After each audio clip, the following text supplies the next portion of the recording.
जय श्री राधे कृष्णा।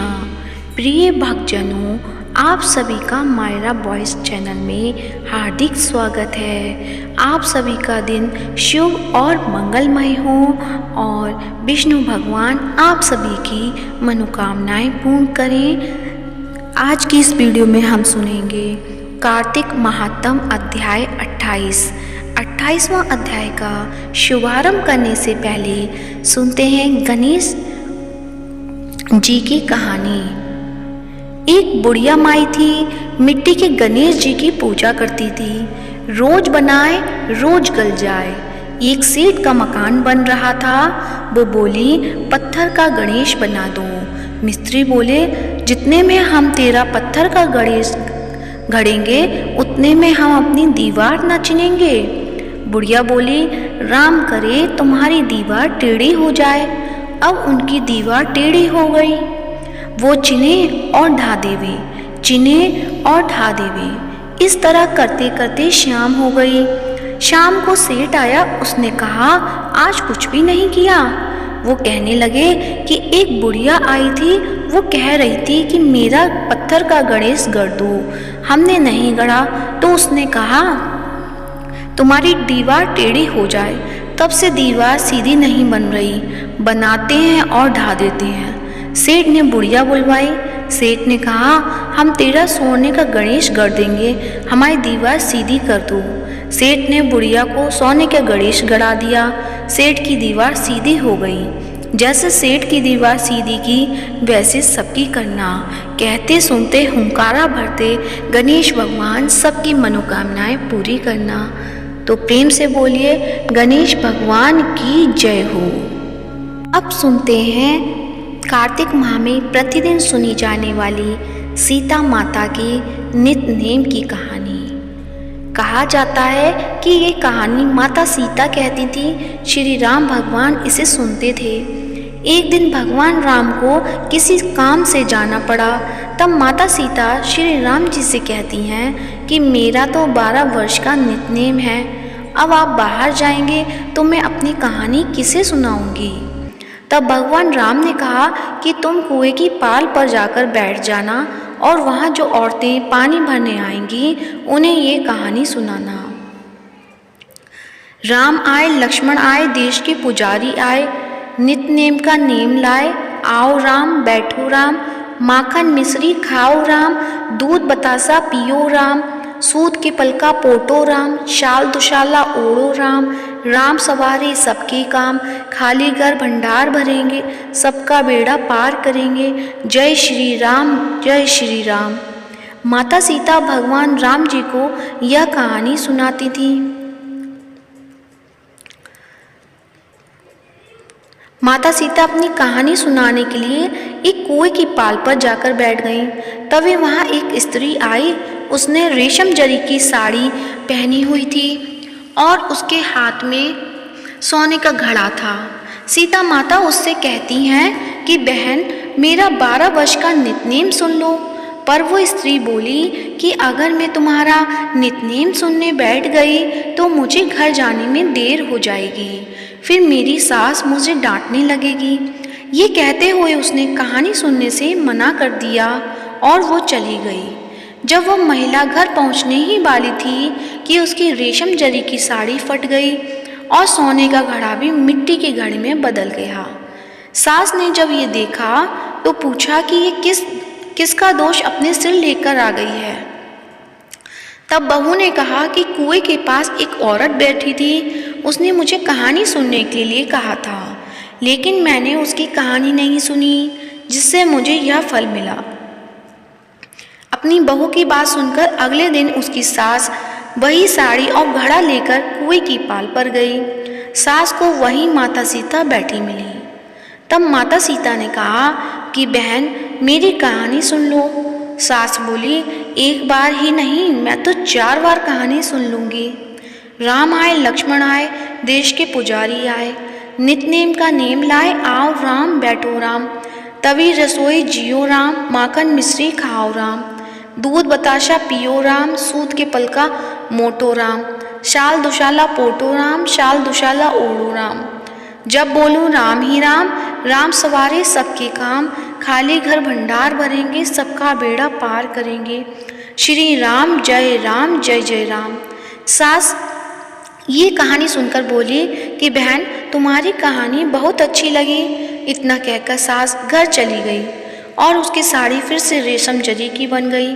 वही मिट्टी का घड़ा फिर सोने के घड़े में बदल गया। जब बहू ने ये देखा तो वो कहने लगी, सासू माँ आपने ये सब कैसे किया?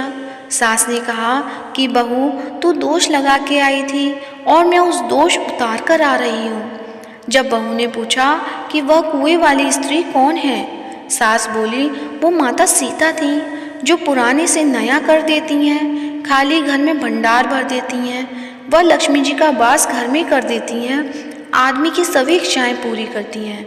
तब बहू बोली कि वो कहानी मुझे भी सुना दो। सास बोली ठीक है, तुम भी ये कहानी सुनो। राम आए लक्ष्मण आए, नित नेम का नेम लाए, आओ राम बैठो राम, तभी रसोई जियो राम, माखन मिश्री खाओ राम, दूध बचाशा पियो राम, सूत के पलका मोटो राम, शाल दुशाला पोटो राम, शाल दुशाला ओढ़ो राम, जब बोलूं राम ही राम, राम सवारे सबके काम, खाली घर भंडार भरेंगे, सबका बेड़ा पार करेंगे। श्री राम जय जय राम। इस तरह से सास ने भी बहू को पूरी कहानी सुना दी। कहानी बहू को भी बहुत अच्छी लगी। तब सास कहने लगी कि इस कहानी को रोज कहा करेंगे। अब सास बहू रोज सवेरे उठकर स्नान कर पूजा करने के बाद नित नेम की सीता जी की कहानी कहने लगी। एक दिन उनके घर एक पड़ोस की औरत आई और कहने लगी कि बहन जरा सी आँच देना। तो वह बोली कि आँच तो अभी जलाई नहीं है। तब पड़ोसन कहने लगी कि तुम 4 बजे से उठकर क्या कर रही हो फिर? तब सास बहू ने बताया कि हम सुबह उठकर पूजा करते हैं, फिर सीता माता की नित नेम की कहानी कहते हैं। पड़ोसन ने पूछा कि सीता माता की कहानी कहने से तुम्हें क्या मिला? तब वे बोली कि इस कहानी के कहने से घर में धन के भंडार भर जाते हैं, मनुष्य के सारे काम सिद्ध हो जाते हैं, मन की समस्त इच्छाएं भी पूरी होती हैं। इसके बाद पड़ोसन ने भी ये कहानी सुनने की इच्छा जताई। वह बोली ठीक है, तुम भी यह कहानी सुन लो।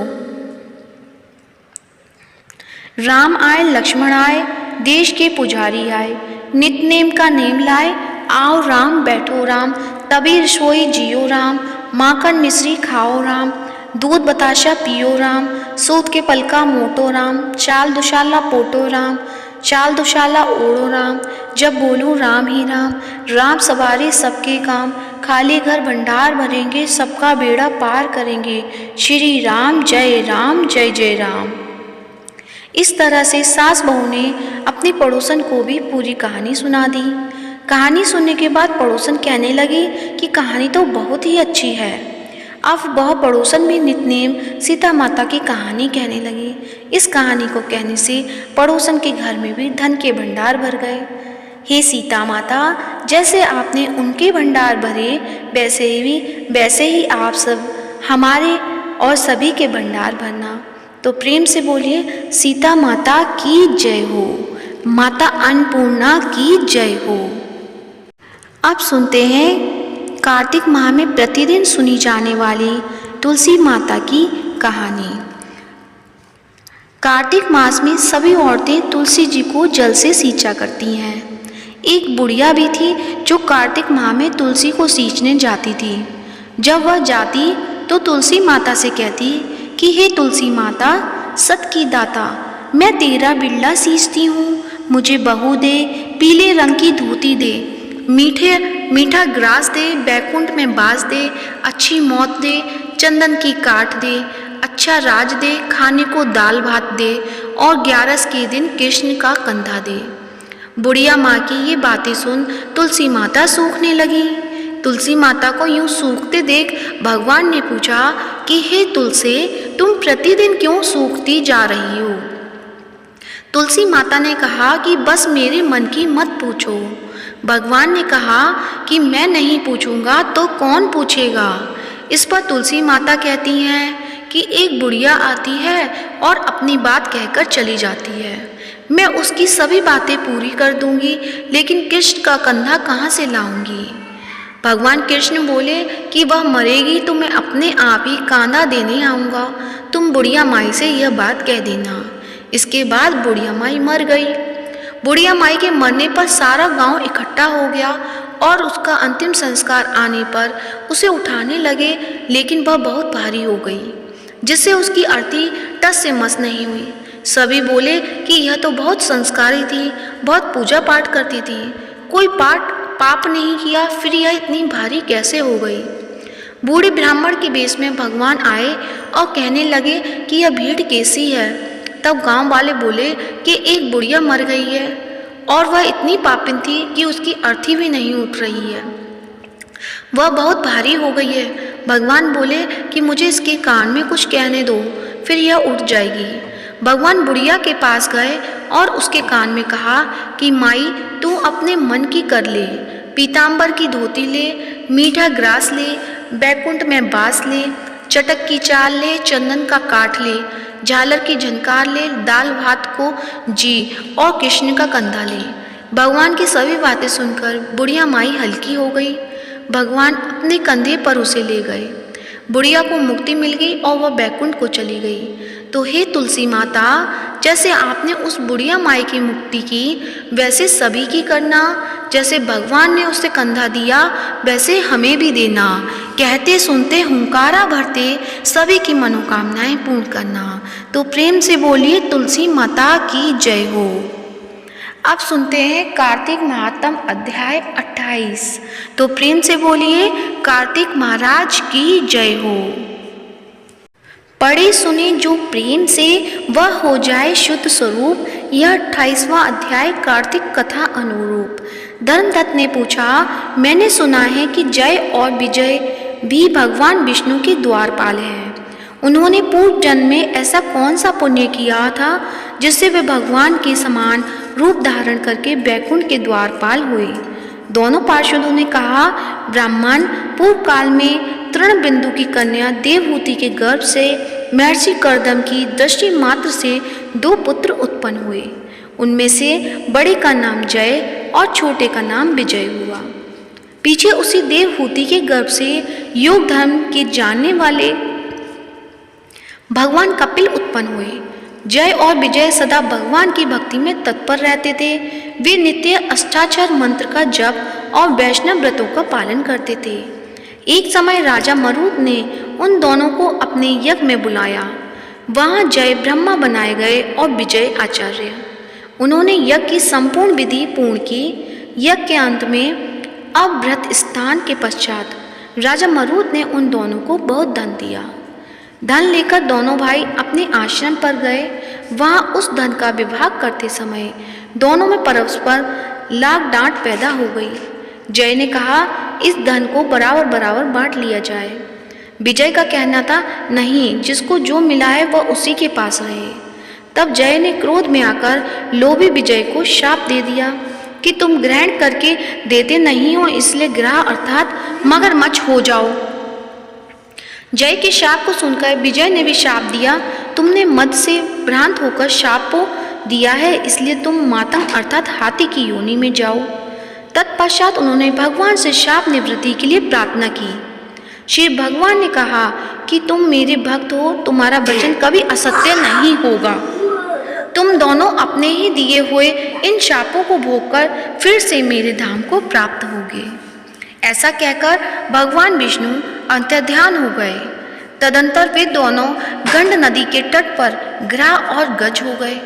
उस योनि में भी उन्हें पूर्व जन्म का स्मरण बना रहा और वे भगवान विष्णु के व्रत में तत्पर रहे। किसी समय वह गजराज कार्तिक मास में स्नान के लिए गंड नदी गया तो उस समय ग्रह ने शाप हेतु को स्मरण करते हुए उस गज को पकड़ लिया। ग्रह से पकड़े जाने पर गजराज ने भगवान रमानाथ का स्मरण किया। तभी भगवान विष्णु शंख चक्र और गदा धारण किए वहां प्रकट हो गए। उन्होंने चक्र चलाकर ग्रह और गजराज का उद्धार किया और उन्हें अपने ही जैसे रूप देकर बैकुंठ धाम को ले गए। तब से वह स्थान हरि क्षेत्र के नाम से प्रसिद्ध है। वे दोनों ही विश्व विख्यात जय और विजय हैं, जो भगवान विष्णु के द्वारपाल हुए। धर्मदत्त, तुम भी ईर्ष्या और द्वेष का त्याग करके सदैव भगवान विष्णु के व्रत में स्थिर रहो, समदर्शी बनो। कार्तिक, माघ और वैशाख के महीने में सदैव प्रातःकाल स्नान करो। एकादशी व्रत के पालन में स्थिर रहो। तुलसी के बगीचे की रक्षा करते रहो। ऐसा करने से तुम भी शरीर का अंत होने पर भगवान विष्णु के परम पद को प्राप्त होगे। भगवान विष्णु को संतुष्ट करने वाले तुम्हारे इस व्रत को बढ़कर ना यज्ञ है, ना दान है और ना ही तीर्थ है। विप्रवर, तुम धन्य हो जिसके व्रत के आधे भाग का फल पाकर यह स्त्री हमारे द्वारा बैकुंठ धाम में ले जाई जा रही है। नारद जी बोले, हे राजन, धर्मदत्त को इस प्रकार उपदेश देकर वे दोनों विमानचारी पार्षद उस कलह के साथ बैकुंठ धाम को चले गए। धर्मदत्त जीवन भर भगवान के व्रत में स्थिर रहे और देहावसान के बाद उन्होंने अपनी दोनों स्त्रियों के साथ बैकुंठ धाम प्राप्त कर लिया। इस प्राचीन इतिहास को जो कोई सुनता है या सुनाता है, वह जगत गुरु भगवान की कृपा से उनका सानिध्य प्राप्त कराने वाली उत्तम गति को प्राप्त करता है। आगे की कथा का वृतांत आने वाले अध्याय में आपको आने वाली वीडियो में सुनने को मिलेगा। तो प्रेम से बोलिए कार्तिक महाराज की जय हो, विष्णु भगवान के अनंत स्वरूपों की जय हो। अब सुनिए तुलसी चालीसा। तो प्रेम से बोलिए तुलसी माता की जय हो, शालिग्राम भगवान की जय हो। जय जय तुलसी भगवती सत्यवती सुखदानी, नमो नमो हरिप्रेयसी श्री वृंदा गुणखानी। श्री हरि शीश विरजनी दोहो अमरवर जनहित हे वृंदावनी, अब करना करो विलम्ब। धन्य धन्य श्री तुलसी माता, महिमा अगम सदा श्रुति गाता। हरि के प्राणों से तुम प्यारी, हरि ही हेतु कीनो तप बारी। जब प्रसन्न है दर्शन दीनो, तब कर जोनी विनय उस कीनो। हे भगवंत कसमन होहूँ, दीन जानी जनी छड़ाहूँ छोहूँ। सुनी तुलसी तुलसी की वाणी, दीनो शाप कद पर आनी। उस आरोग्य वर मांगन हारी, होहूँ बिटप तुम जड़ तनुधारी। सुनी तुलसी ही शप्यो ते ही ठामा, करूँ बास तुहि नीचन धामा। दियो बचन हरि तब तत्काला, सुनहूँ सुमिखी जनि होहूँ बिहाला। समय पाई ब्योरो पाती तोरा, पूजिहूँ आस बचन सत मोरा। तब गोकुल मह गोप सुदामा, तासु भई तुलसी तू बामा। कृष्ण रास लीला की माही, राधे शक्यो प्रेम लखि नाही। दियो शाप तुलसी तत्काला, नर लोकहि तुम जन्मो वाला। यो गोप वह दानव राजा, शंखचूर्ण नामक शिर ताजा। तुलसी भई तासु किनारी, परम सती गुण रूप अगारी। असद्वय कल्प बीत जब गयु, कल्प ततीय जन्म तब भयु। वृंदा नाम भयो तुलसी को, असुर जलंधर नाम पति को। करी अति द्वंद अतुल बल धामा, लीना शंकर से संग्रामा। जब निज सैन्य सहित शिव हारे, मरही ना तव हरि पुकारे। पतिव्रता वृंदा थी नारी, को न सके पति सहारी। तब जलंधर ही भेष बनाई, वृंदा ठिग हरि पचियो जाई। शिव हित लही करी कपट प्रसंगा, कियो सतत धर्म तो ही भंगा। भयो जलंधर कर सहारा, सुनी उर शोक उपारा। तीहि क्षण दियो कपट हरिटारी, लखी वृंदा दुख गिरा उचारी। जलंधर जस हत्यो अभिता, सोई रावण तस हरि सीता। अस्प्रस्तर सम हृदय तुम्हारा, धर्मखंडी मम पति सहारा। यही कारण लही शाप हमारा, होबे तनु पाषाण तुम्हारा। सुनी हरि तुरत ही वचन उचारे, दियो श्राप बिना विचारे। लखियो ना निज करतोति पति तो, छलन चयो जब पार्वती को। जड़मति तुहु असको जड़ रूपा, जग महा तुलसी बिटप रूपा। दग रूप हम शालिक रामा, नदी गंड की बीच ललामा। जो तुलसी दल हम ही चढ़ते हैं, सब सुख भोगी परम पद पहिए। बिनु तुलसी हरि जलत शरीरा, अतिशय उठत शीश उर पीरा। जो तुलसी दल हरि सिर धारत, सो सहस्त्र घट अमृत डारत। तुलसी हरि मन रंजनी हारी, रोग दोष दुख भंजनी हारी। प्रेम सहित हरि भजन निरंतर, तुलसी राधा में नाही अंतर। व्यंजन हो छपनों प्रकारा, बिनु तुलसी दल ना हरि प्यारा। सकल तीर्थ तुलसी तरु छाही, लहत मुक्ति जन संशय नाही। कवि सुंदर इक हरि गुण गावत, तुलसी यह निकट सहस गुण पावत। बिसत निकट दुर्वासा धामा, जो प्रयास तो पूर्व ललामा। पाठ करी जो नित नर नारी, हो ही सुख भाषी त्रिपुरारी।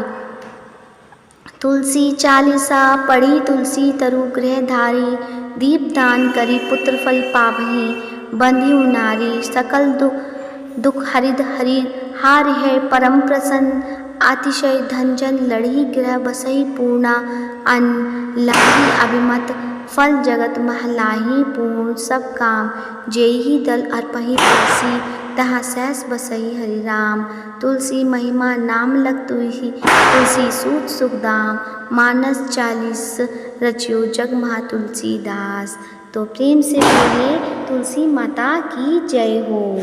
अब सुनते हैं तुलसी माता की आरती। तो आइए प्रिय भक्तजनों, सब मिलकर करते हैं तुलसी माता की आरती। तुलसी महारानी नमो नमो, हरि की पटरानी नमो नमो। धन तुलसी पूरन कीनो, शालिग्राम बनी पटरानी। जाके पत्र मंजली कोमल, श्रीपति कमल चरण लपटानी। तुलसी महारानी नमो नमो, हरि की पटरानी नमो नमो। धूप दीप नैवेद्य आरती, पुष्पन की वर्षा बरसानी। 56 भोग 3600 व्यंजन, बिन तुलसी हर एक न मानी। तुलसी महारानी नमो नमो, हरि की पटरानी नमो नमो। सभी सखी मैया तेरे यश गावे, भक्त दान दीजिए महारानी। नमो नमो तुलसी महारानी, तुलसी महारानी नमो नमो। हरि की पटरानी नमो नमो। तो प्रेम से बोलिए तुलसी माता की जय हो, शालिग्राम भगवान की जय हो। आशा करती हूँ आज की कथा आपको अच्छी लगी हो। अच्छी लगी है तो इस कथा को अपने फैमिली मेम्बर्स और अपने मित्रगणों को अवश्य शेयर करें, ताकि वो भी कार्तिक माह में प्रतिदिन सुनी जाने वाली कहानियों को श्रवण कर पाए और भगवान का आशीर्वाद उन्हें भी प्राप्त हो सके। ऐसी कामना के साथ ही इस वीडियो को ज़्यादा से ज़्यादा शेयर करें, लाइक करें और यदि अभी तक मायरा बॉयज़ चैनल को सब्सक्राइब नहीं किया है तो सब्सक्राइब करें, ताकि आने वाली वीडियो की नोटिफिकेशन आपको समय अनुसार मिलता रहे। तो प्रेम से बोलिए राधे कृष्णा।